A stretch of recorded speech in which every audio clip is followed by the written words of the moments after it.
Whether it's a quick meal or a late-night bite, boxed mac and cheese remains a nostalgic favorite, even if it's not the healthiest. Still, some brands are far worse than others. Here are 11 major culprits. There's one small upside to Velveeta shells and cheese. It achieves its signature creamy, cheesy texture without needing added butter or milk. All you do is boil the pasta, drain it, and stir in the Velveeta sauce. No extra dairy required. As a result, the saturated fat content stays modest at just 3 grams per serving, which is lower than many other boxed mac and cheese options. Unfortunately, that's where the good news ends. One serving of Velveeta shells and cheese packs a staggering 860 milligrams of sodium, about 38% of the daily recommended limit. And that's only if you stop at one portion, which is just a third of the box. To make matters worse, there's almost no fiber to help keep you full, with just 1 gram per serving. So despite its convenience and lower fat content, this dish may leave you unsatisfied and well on your way to maxing out your sodium for the day. To boost the nutritional value of this mac and cheese, consider adding fiber-rich veggies like broccoli, carrots, or cauliflower on the side. They'll help keep you fuller longer and balance out the meal's carb-heavy profile. In 2023, Cabot introduced a bold twist on comfort food with its Guinness cracked black pepper mac and cheese. Though alcohol-free, it captures the rich, malty essence of the iconic stout, paired with Cabot's signature sharp cheddar for a unique flavor punch. Here's your Guinness. Guinness? That's my favorite. Whether you're a fan of its bold flavor or not, this macaroni and cheese is best kept as an occasional treat. Each serving delivers 4.5 grams of saturated fat and a staggering 1,200 milligrams of sodium, over half the recommended daily limit. To put that into perspective, while the FDA sets the daily sodium cap at 2,300 milligrams, the American Heart Association urges adults to aim for just 1,500 milligrams to support heart health and reduce the risk of high blood pressure. With that in mind, Cabot's Guinness cracked black pepper mac and cheese isn't the best choice for anyone watching their sodium intake. And honestly, even those without health concerns might want to think twice before making it a regular part of their diet. To clear up any confusion, Cracker Barrel cheese has no relation to the restaurant chain. Kraft launched the Cracker Barrel cheese brand in 1954, well before the restaurant existed. However, both share a love for rich, salty flavors. Cracker Barrel sharp white cheddar mac and cheese is notably high in both fat and sodium, making it a flavorful but indulgent choice. No, thank you. Too much salt. The standout concern here is the high sodium content, with each serving packing a whopping 820 milligrams. The regular sharp cheddar option is slightly better, but only by a small margin, at 780 milligrams. However, it has a downside: 4.5 grams of saturated fat, 1 gram more than the white cheddar version. No matter which you choose, both options are equally lacking in fiber, offering just 1 gram per serving, far too little to help your body manage the heavy carb load effectively.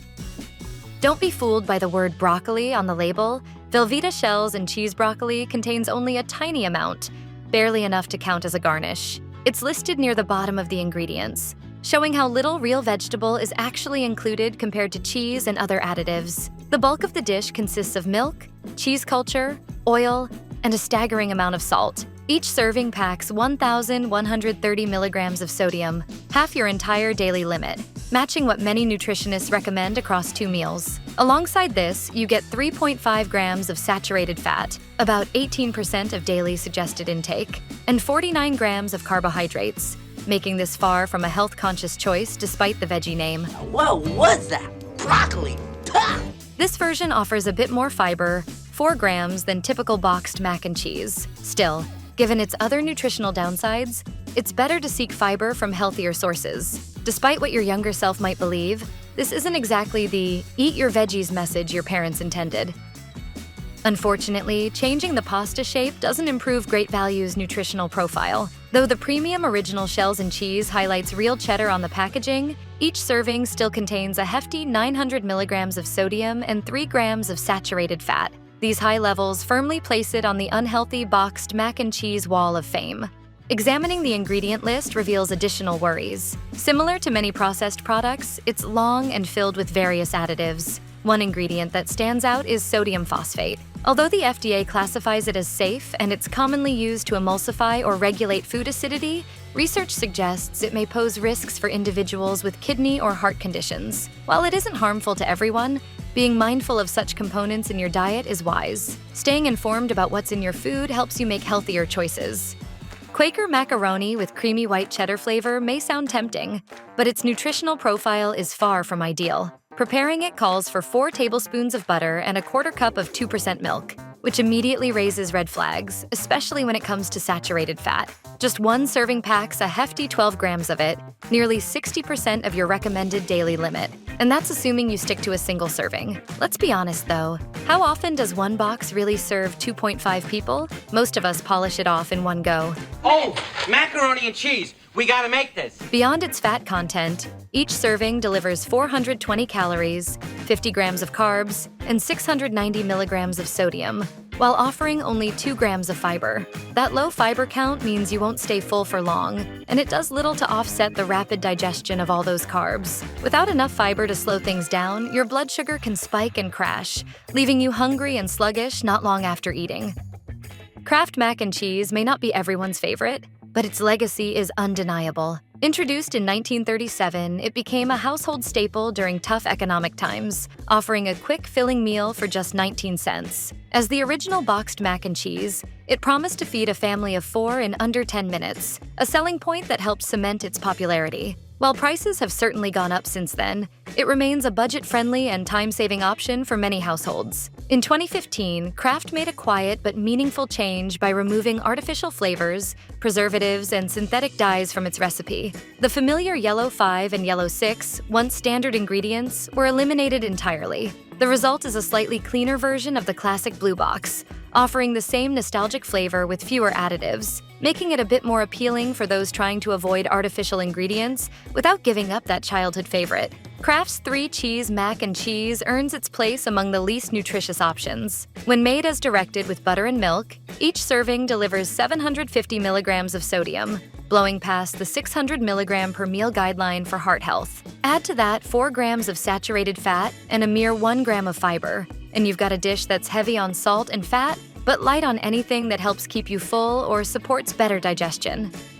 This macaroni and cheese offers excellent value, but its nutrition leaves much to be desired. Prepared with the suggested 4 tablespoons of butter and half a cup of 2% milk, one serving packs 410 calories and 4 grams of saturated fat, making it a rich, indulgent choice rather than a healthy one. Oh man, they do have a lot of saturated fat. The biggest worry with Great Value Original Macaroni and Cheese is its high sodium content. Each serving delivers 690 milligrams of salt, which accounts for nearly a third of your daily recommended limit, and that adds up quickly. While sugar usually isn't a major issue in mac and cheese, this version contains 10 grams per serving, more than you might expect. On the plus side, it doesn't contain any artificial flavors, colors, or preservatives, which is a small relief. Still, with so much salt and sugar, it's hard to focus on those positives. Cheeseburgers aren't known for being healthy, and macaroni and cheese isn't either, so their combo isn't either. Unlike typical mac and cheese that calls for just water or some milk and butter, Hamburger Helper's Cheeseburger Mac requires adding a whole pound of lean ground beef, making it a heartier but less healthy meal option. He's leaking Hamburger Helper! The end result is a flavorful blend of cheese and beef, but your body may not thank you as much as your taste buds do. Each serving delivers 40% of your daily sodium and nearly 20% of your cholesterol intake, while providing less than 1 gram of fiber, a concerning lack of nutritional balance. Additionally, the ingredient list includes 4 artificial colors, notably Yellow 5 tartrazine and Yellow 6. Research indicates these additives may harm cells and carry carcinogenic risks. Tartrazine, in particular, has been linked to hyperactivity and behavioral issues in children. Given these concerns, it's an ingredient no nutritionist would recommend. The Guinness Black Truffle Mac and Cheese features sharp Cabot cheddar, malty stout, and radiatory pasta like the black pepper version, but with added earthy truffle flavor. It's a tasty twist, though your blood pressure might not appreciate the extra sodium hit. One serving of Guinness Mac and Cheese Truffle Edition contains 4.5 grams of saturated fat and a hefty 980 milligrams of sodium. Those numbers don't lie. The American Heart Association recommends just 500 milligrams of sodium daily for healthy function, so this single serving doubles that amount. Foods with more than 400 milligrams of sodium are considered high in salt. Regularly consuming such high sodium items can strain your heart, raise blood pressure, and cause problems like fluid retention. While the truffle flavor may be tempting, it's important to be mindful of the potential health risks from all that added salt. Let's be honest, combining Cheetos with macaroni and cheese is never going to be a nutritious choice, no matter how much we wish it were. Unfortunately, this version ranks among the least healthy options out there. The bright orange Cheetos mac and cheese bold and cheesy features pasta coated with powdered cheese flavor that mimics the famous snack, but it also includes questionable additives like artificial dye yellow 6. What raises even more red flags is the presence of trans fats in this macaroni and cheese. Each serving contains 1.5 grams of saturated fat once prepared, but the trans fats are the real concern since health experts recommend avoiding them altogether due to their strong association with heart disease, strokes, and type 2 diabetes. The 4 cheesy version is even worse, packing 2 grams of trans fat per serving. When you add 740 milligrams of sodium, 3.5 grams of saturated fat, and 6 grams of sugar, this boxed mac and cheese becomes a product you should consider skipping entirely, rather than just limiting your intake.